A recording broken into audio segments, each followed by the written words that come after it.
बिस्मिल्लाहिर्रहमानिर्रहीम। अस्सलामुअलैकुम नाज़रीन, ताज 92 न्यूज़ के साथ मैं हूं नाइला भट्टी। नजर डालते हैं आज की खबरों पर।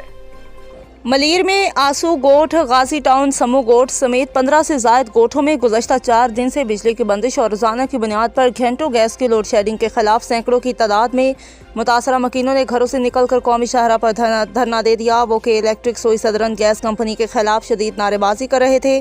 धरने के बाद कौमी शाहरा पर दोनों इतराफ से ट्रैफिक बंद हो गई, गाड़ियों की लंबी कतारें लग गईं। 2 घंटे तक तवील धरने में पुलिस की भारी नफरी पहुंच गई। इस मौका पर मकीनों का कहना था कि इलेक्ट्रिक इंतजामिया माफिया बन चुकी है। उन्होंने कहा कि बिलों की अदायगी के बावजूद बिजली इंतजामिया जुल्म की इंतहा कर रही है। गुज़श्ता 4 दिन से 15 से ज़ायद गोठों की बिजली बंद है और रोजाना घंटों तक गैस की लोड शेडिंग का सामना करना पड़ता है। उन्होंने कहा, हम शिकायत लेकर के इलेक्ट्रिक और सुई सदरन गैस कंपनी के दफ्तरों में जाते हैं तो अफसरान बात नहीं सुनते, इसलिए मजबूरन सड़कों पर निकल आए हैं।